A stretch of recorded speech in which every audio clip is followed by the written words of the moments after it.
Bismillahirrahmanirrahim. Assalamualaikum warahmatullahi wabarakatuh. Selamat siang semuanya. Di video kali ini akan dibahas tentang kisi-kisi sejarah kelas 11 ya. Nah, di sini kita bahas tentang pengertian antara kolonialisme dan imperialisme. Kata kuncinya adalah kalau kolonialisme itu bertujuan untuk menguras habis atau mengambil sumber daya alamnya aja. Sedangkan imperialisme itu berusaha menanamkan pengaruh dalam artian dia memerintah. Ya, jadi bisa dibedakan ya. Kalau kolonialisme lebih ke arah pengambilan sumber daya, kalau imperialisme lebih ke arah penguasaan seluruh faktor atau sektor. Oke. Nah, yang berikutnya adalah latar belakang masuknya bangsa Eropa. Ini ada 5 hal ya. Pertama, jatuhnya kota Konstantinopel, kisah perjalanan Marco Polo, penemuan Kopernikus tentang geosentris ya dan heliosentris.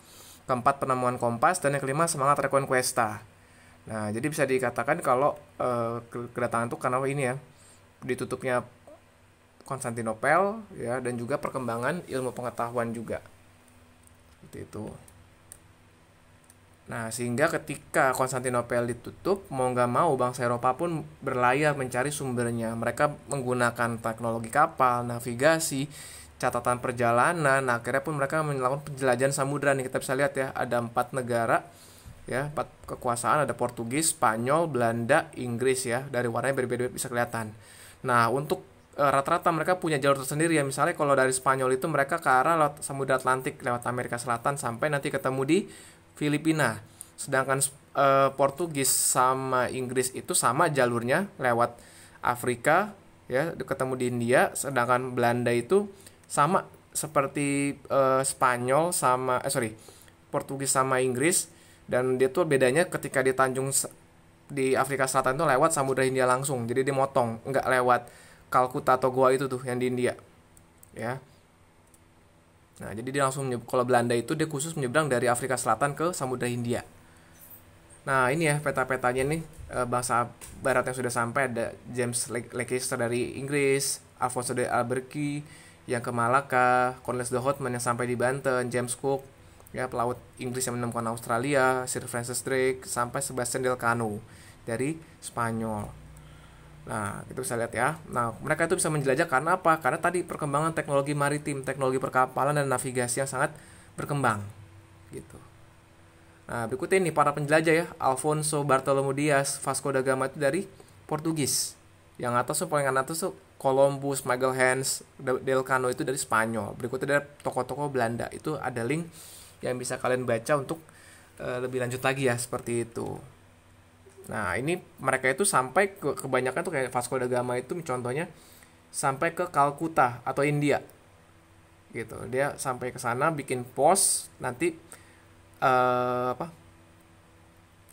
mulai ekspansi ke arah barat, tepatnya ke Malaka nanti oleh Alfonso de Albuquerque ini tadi nih. Selanjutnya gitu, mereka menaklukkan kota Malaka. Nanti dari Malaka mereka ke Maluku atau orang Portugis tadi gitu. Kenapa akhirnya mereka dari India ke Malaka tadi? Karena di India itu ternyata tidak ada sumber rempah-rempah. Rempah-rempah itu datangnya dari Indonesia atau Nusantara gitu. Akhirnya Portugis pun menguasai duluan.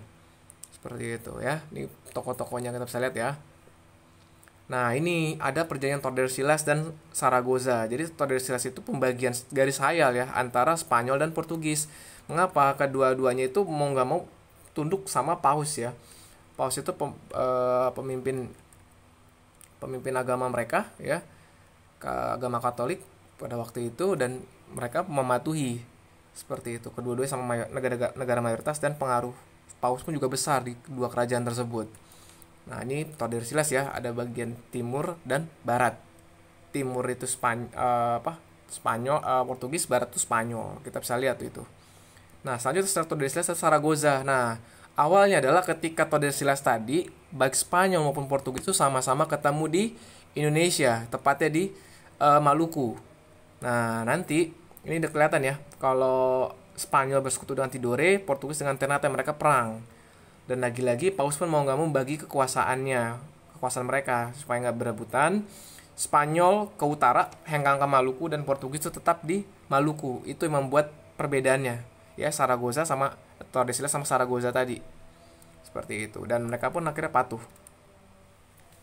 Nah, sebelumnya lagi Belanda itu baru bisa muncul ke panggung penjelajahan, karena sebelum para pelaut Belanda itu banyak yang bekerja di kapal-kapal Spanyol, Portugis, mereka belajar, mereka catat jurnal perjalanan, mereka bawa sendiri akhirnya seperti itu ya, seperti itu. Dan Belanda pun sebenarnya juga bukan suatu wilayah besar pada waktu itu, masih dikuasai oleh Spanyol juga.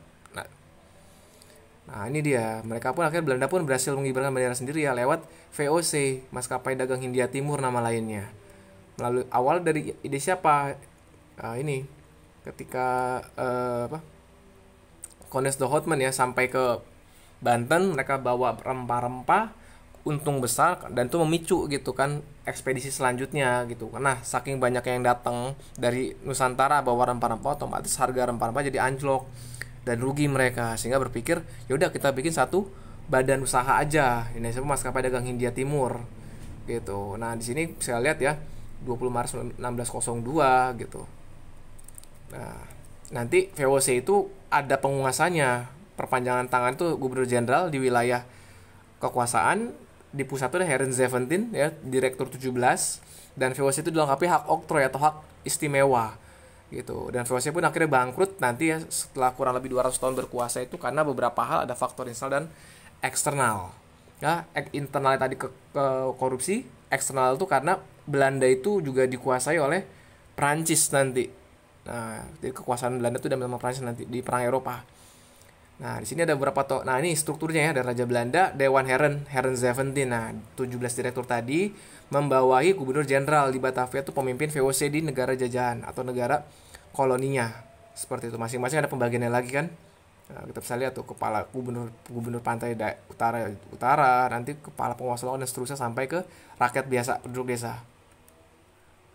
Nah, ini Peter Booth ini adalah gubernur jenderal pertama ya. Tugas pertama itu dia menguasai ini, lihat ya, berusaha monopoli perdagangan antar pulau di Hindia Belanda. Jadi dia benar-benar meletakkan dasar VOC sendiri di Hindia Timur gitu sebutan mereka gitu kan. Kemudian Tsar Peter Zunkun ini adalah gubernur keempat dan keenam. Kedua hal ini karena dia terkenal ya, karena berhasil menguasai Jayakarta, dirubah namanya jadi Batavia sebagai kantor pusatnya VOC gitu ya, seperti itu. Jadi Jan Peter Zunkun ini dia punya tugas pertama itu harus merebut Jayakarta dari Banten. Nanti direbut berubah jadi Batavia. Nanti Jan Peter Zunkun ini yang menghadapi serangan dari Mataram Islam nanti, sama Demak juga.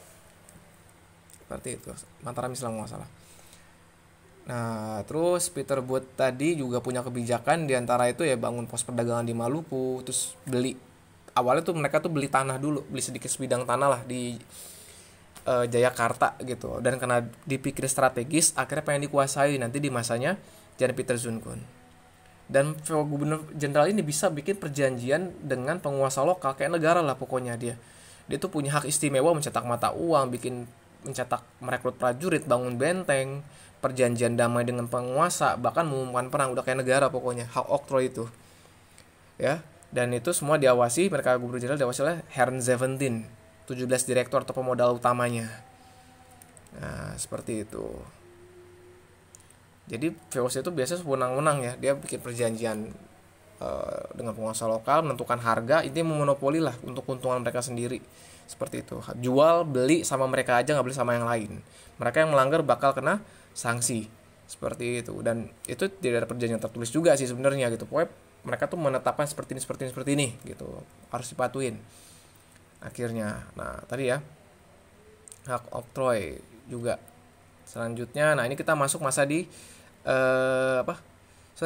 VOC itu kan akhirnya kan bubar ya, dibubarkan. Nah beberapa hal ya, pertama korupsi tadi yang saya sampaikan, dan juga faktor eksternal tadi. VOC itu juga jatuh ke tangan Prancis, sehingga nanti itu dikuasai oleh Prancis, nanti masuk ke masa kolonialisme ini nih. Daendels, Herman Willem Daendels gitu, yang gubernur jenderal dari Prancis yang tugasnya untuk menahan serangan Inggris di Pulau Jawa. Herman Willem Daendels nih yang nanti membangun jalan raya pos, dan dari Anyer sampai Panarukan ya, dari Jawa Barat sampai Jawa Timur. Seperti itu, dia menetapkan seperti itu. Nah ini dia Daendels itu kebijakan ini ya, bangun jalan raya pos, kekuatan militer juga ya, sampai Merak. Di Merak juga tuh bikin beberapa pertahanan lah pokoknya. Nah ini dia, karena mungkin caranya terlalu keras, akhirnya pun dia diganti oleh yang lain, William Janssens. Nah Janssens ini punya tugas sama nih, mempertahankan Jawa setelah Daniels tadi memperkuat pertahanan, tapi dia tidak punya kemampuan manajerial dan juga taktikal militer. Akhirnya pada masa Janssens ini Pulau Jawa pun berhasil dikuasai oleh Inggris. Nah yang akhirnya dipimpin oleh Thomas Stamford Raffles. Nah ini kebijakan dia ya, dia membagi jadi 16 kepresidenan seperti itu. Dia juga peduli sama pengetahuan, nih nulis The History of Java, penelitian botani juga seperti itu. Lebih banyak budaya juga, memperkenalkan sistem sewa tanah, land rent seperti itu. Nah nanti tadi dari Belanda oleh Daendels, Raffles, kemudian Inggris menang lawan Prancis, wilayahnya pun dikembalikan ke Belanda. Nih tadi ya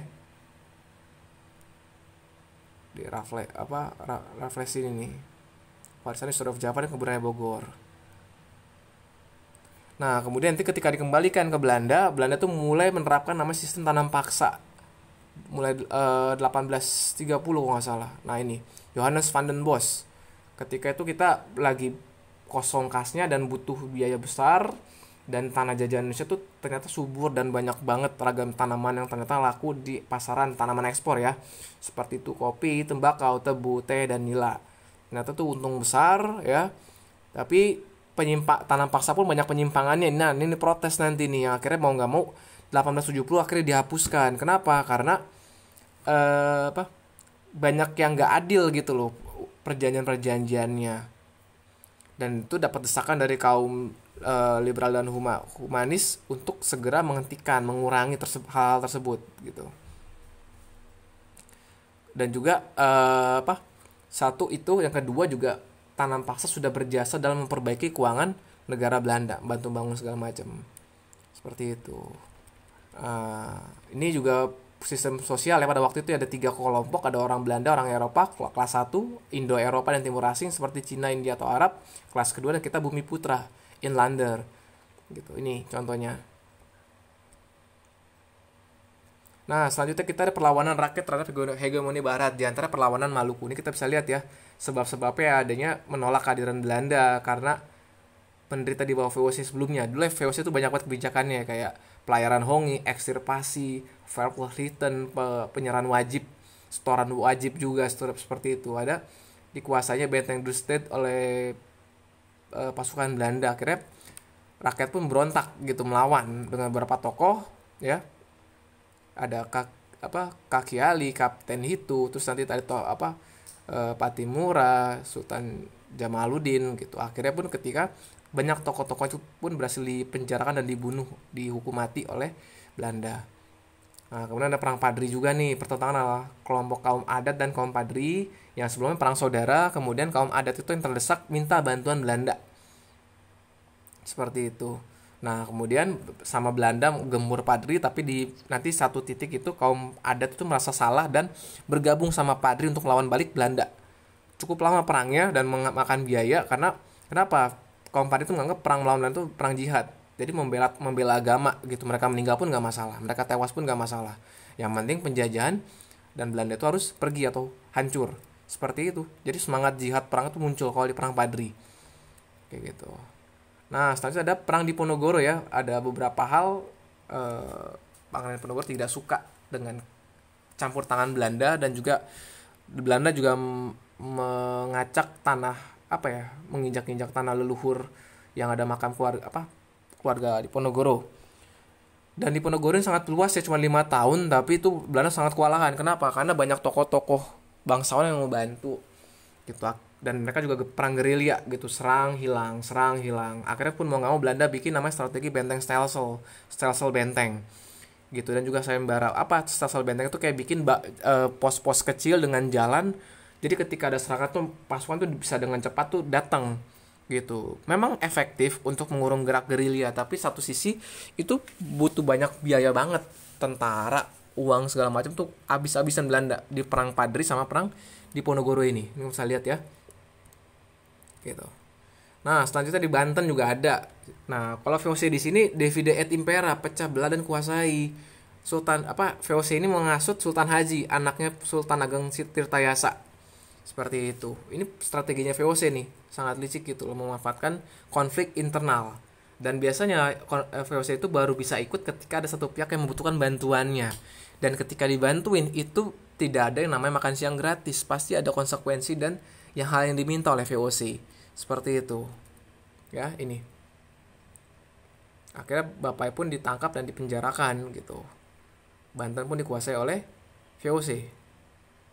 Karena banyak perdagangan ladanya waktu itu. Nah, Mataram Islam juga sama nih, Sultan Agung tadi ya, dia 2 kali pengen menyerang Batavia tadi yang dikuasai oleh VOC tadi. Karena jaraknya cukup jauh dan logistiknya hancur, ya mau gak mau usaha tersebut pun gagal. Seperti itu. Kekurangan bahan makanan, senjata, dan juga jaraknya cukup jauh. Akhirnya pun moral pasukan turun. Ya, ketika sampai di Batavia mereka udah kelelahan juga, dan ternyata VOC pun punya benteng dengan meriam pada waktu itu.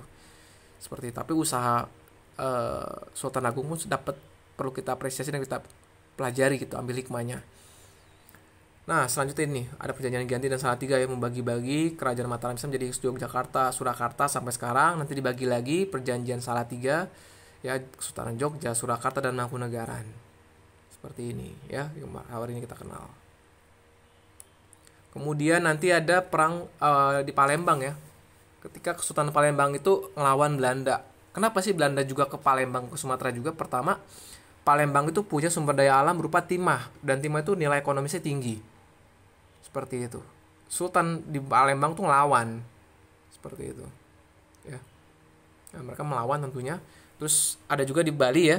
Bali itu kan ada hukum hak tawan karang. Artinya ketika kapal karam di perairan kerajaan Bali Buleleng waktu itu ya. Buleleng itu jadi milik kerajaan Bali. Belanda yang tidak terima hal tersebut memutuskan minta kembali, dan itu Belanda itu juga malah melanggar hukum adat dan adat istiadat di sana tuh. Mereka Belanda nggak menghargai gitu, nggak menghargai adat dan kedaulatan kerajaan lokal, kerajaan Bali Buleleng tadi. Seperti itu. Akhirnya pun pecah perang ya, baik di Palembang maupun di Bali. Palembang karena keserakahan Belanda terhadap sumber daya alam timah, kalau Bali itu karena Belanda tidak menghormati adat dan kedaulatan kerajaan Bali Buleleng tadi. Terus kemudian tadi ya seperti itu. Kemudian kita masuk ke ciri perlawanan rakyat itu sebelum abad 20 dan sesudah abad 20, itu bisa lihat bedanya ya. Lebih kedaerahan, lebih nasional ya, masih secara fisik ada organisasi modern lewat partai-partai, lebih mengenal pemimpin dan tidak mengenal pemimpin, bedanya tuh bisa lihat kan. Sangat mudah diadu domba. Jadi karena bergantung pemimpin, kalau pemimpinnya jadi sasaran fitnah, adu domba ya udah bisa berantakan. Bahkan kalau pemimpinnya tewas, ketangkep, mundur perlawanan karena nggak ada yang mimpin. Seperti itu, bisa lihat perbedaannya. Nah, ini adalah faktor internal dan eksternal munculnya kesadaran nasional. Nah, di antara itu ada perasaan senasib sepenanggungan, kesadaran kalau kita ingin hidup bebas, diskriminatif dari kaum barat, muncul kaum terpelajar, ya, kenangan jaya masa lalu juga. Intinya kita senasib sepenanggungan, ya. Ada kemenangan atau kejayaan masa lalu juga. Itu kalau dari internalnya seperti itu. Kemudian juga situasi di sana juga mulai membaik ya, transportasi dan komunikasi mulai membaik gitu. Jadi artian memudahkan komunikasi untuk bertukar pikiran, bikin berita, tulisan, koran. Jadi karena dulu perjuangan itu menggunakan koran. Seperti itu. Nah, ini karena tadi kan Belanda itu kan hutang budi sama kita ya bahasanya ya. Karena tadi sudah membantu melewat politik tanam paksa, politik pintu terbuka. Nah, ini melalui Van de Venter tadi ngasih ide gitu. Ada trias Van de Venter, ada migrasi, irigasi, dan edukasi.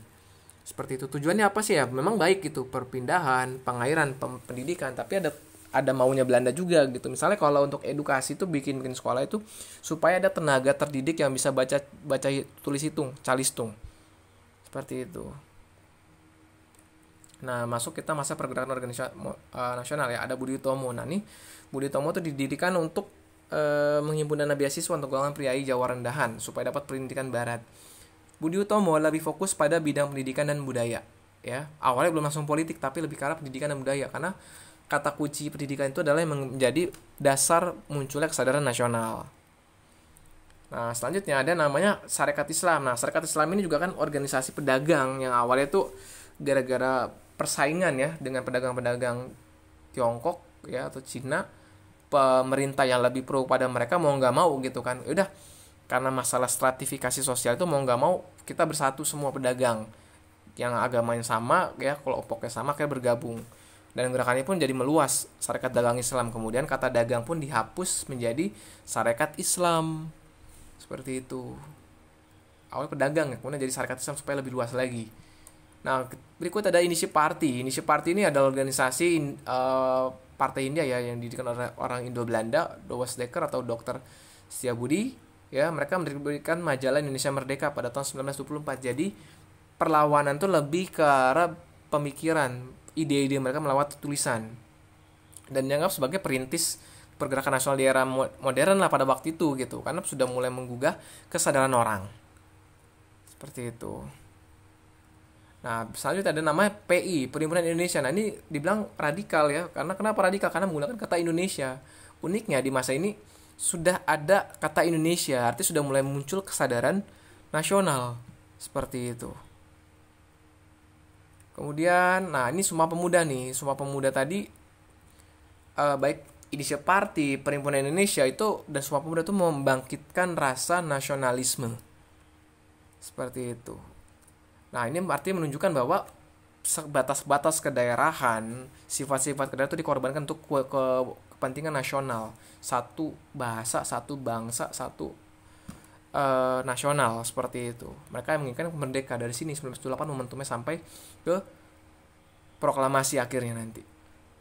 Nah, ini Sumpah Pemuda. Mungkin itu saja dari saya, kurang lebihnya mohon maaf. Wassalamualaikum warahmatullahi wabarakatuh.